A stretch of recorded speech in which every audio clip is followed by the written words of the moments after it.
वकील बहू। जनक पेशे से एक बहुत अच्छी वकील थी, लेकिन कहते हैं ना, बहू कितनी भी बड़ी तोप क्यों ना हो, सास के सामने तो भीगी बिल्ली ही होती है। अरे जनक, क्या बात है। आज रोटी नहीं मिली अभी तक। ये तेरा कोर्ट नहीं है जो आज फैसला ना हुआ तो कल की तारीख मिल जाए। रोटी तो रोज वक्त में चाहिए। हाँ। माँ जी, रोटी तो कब की बन गई। मैंने आपको कहा तो खाना खाने के लिए, आपने शायद सुना नहीं होगा। ओहो, जज नहीं हूं मैं तेरे कोर्ट की, सास हूं सास। कोई दलील फालतू की मत देना यहाँ। बहुत जानती हूँ मैं इन वकीलों को। अपनी बात ऊपर रखने के लिए झूठ बोलने में जरा भी नहीं सोचते। तभी वहां जनक के ससुर आ जाते हैं। अरे भाग्यवान, क्यों बेचारी के काम को कोसती रहती है हमेशा। मैं भी तो था वहां जब ये आई थी तुझे रोटी खाने को बुलाने के लिए। सास को तो अब गुस्सा आ जाता है कि कैसे किसी ने बहू की साइड ले ली। अरे वाह जी वाह। वो तो मैं जानती थी कि कोई ना कोई गवाह तो ये पेश कर ही देगी। पर मैं तो अब सीधा खाना खाकर सोने जाऊंगी। मुझे आदत नहीं है किसी से बहसा बहसी करने की। पता नहीं कैसे ये वकील इतना दिमाग लगाकर खुद तो झूठ बोलते ही हैं, साथ में झूठे गवाह भी ले आते हैं। जनक को सास के ताने सुनने की अब आदत सी पड़ जाती है। एक दिन जनक वकील की ड्रेस पर काला कोट पहनकर कोर्ट के लिए निकल ही रही होती है कि अरे कहाँ चली काला कौवा बनकर। टोक दिया ना। अब कोर्ट तो वकील वाली ड्रेस पहनकर ही जाऊंगी ना। वाह भाई वाह, दामिनी तो मैंने भी देखी है। सन्नी पाजी ने ऐसा ही कोट पहना था और कहा था कि तारीख पर तारीख, तारीख पर तारीख। मतलब कि कोई बात करनी है तो बोलिए, वरना वक्त नहीं है मेरे पास खराब करने के लिए। अरे पता नहीं तुझ में क्या देखा मेरे बेटे ने, सारा दिन वकीलों वाली बहस करती है, भोली भाली सास के साथ। अच्छा सुन, जो इतनी बहस मेरे आगे करती है ना, जरा अपने बॉस से कर ले, जो 1 साल भी ना हुए तेरी शादी को और काले कपड़े पहना दिए। अंदर जा और लाल कोट पहन कर आ, पता तो चले कि नई नवेली शादी हुई है। अरे माँ जी, कोर्ट में मेरा बॉस क्या करेगा? ये तो पूरे देश की ड्रेस है वकीलों के लिए। लेकिन सास तो ठहरी सास। अच्छा, तो कोई जरूरत नहीं है 2-4 साल कोर्ट जाने की। शादी थोड़ी पुरानी हो जाए तब इजाजत दे दूंगी मैं तुझे काले कपड़े पहनने की। अब क्या था, मन मारकर जनक को लाल रंग का कोट पहनकर कोर्ट जाना पड़ता है। उसके जाने के बाद आहा, बढ़िया, ये पूरे देश की ड्रेस की बात करने वाली। अरे पहना दिया ना लाल कोट। अब सास आए दिन या तो जनक को उसके काम का ताना देती, या फिर उसका काम छुड़वा देने की धमकी।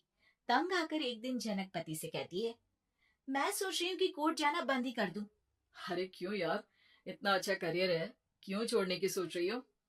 अरे लाल रंग का कोट पहनकर जाना पड़ता है। हर बात पर सास ताना देती है कि वकील तेज होते हैं, सवाल जवाब करते हैं, झूठी दलीलें देते हैं। अरे तो ठीक है ना, वो जो कहती है अपनी समझ से कहती है, लेकिन तुमको तो पता है ना कि सच्चाई क्या है। जनक को पति की बात से हौसला मिलता है कि तभी घर पर कुछ लोग आ जाते हैं। अरे ये पंच साहब कैसे आना हुआ?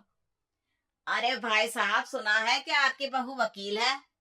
तभी वहां सास आ जाती है। हाँ है तो, लेकिन क्या हुआ, फिर कहीं बहस कराई क्या? अरे हम तो खुद दुखी है उसके व्यवहार से। अरे भाभी जी, आपको तो पूरा मोहल्ला जानता है कि आप कितना बोलती है। फिर हम यहाँ बहू रानी की कोई शिकायत नहीं, बल्कि अपनी परेशानी लेकर आए हैं। ससुर जी खुश हो जाते हैं। हाँ हाँ, मैं भी बहू को बुलाता हूँ। जनक वहां आती है, सबको नमस्ते करके बैठ जाती है।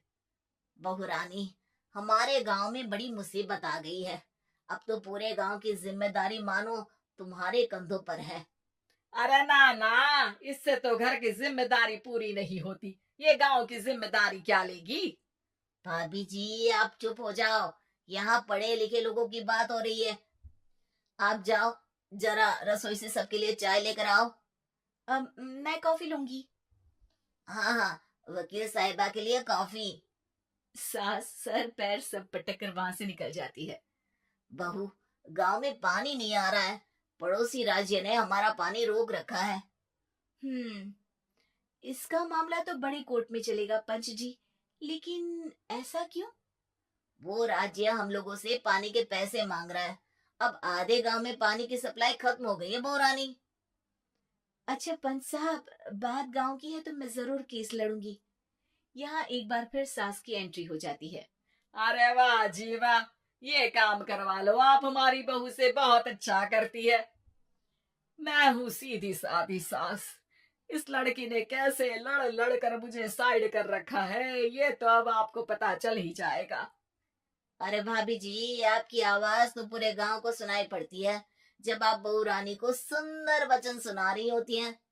अरे वकील बहू मिली है, फक्र करो फक्र। हाँ जी हाँ, सारी फकर तो हम लोग ही करें। खैर, अब जो केस लड़ेगी और पानी गांव में आ जाता है तो पंच साहब लिख कर देना होगा कि हैंड पाइप में सबसे पहले मेरी बाल्टी और घड़ा भरेगा। अरे फिर तो हम बहू रानी के नाम पर घर पर ही सप्लाई दे देंगे, लेकिन ये इतना आसान नहीं है।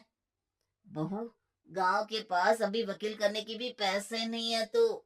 अरे पंच साहब, ये मेरे गांव का मामला है, मैं आपसे एक भी पैसा नहीं लूंगी।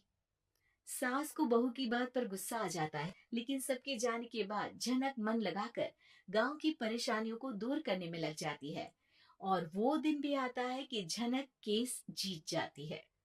अरे आज तो प्लम्बर आकर घर तक पाइप लगा गया है, खुश हो जाओ, मेरे कारण तुम लोगों को घर के अंदर ही पानी मिल जाएगा।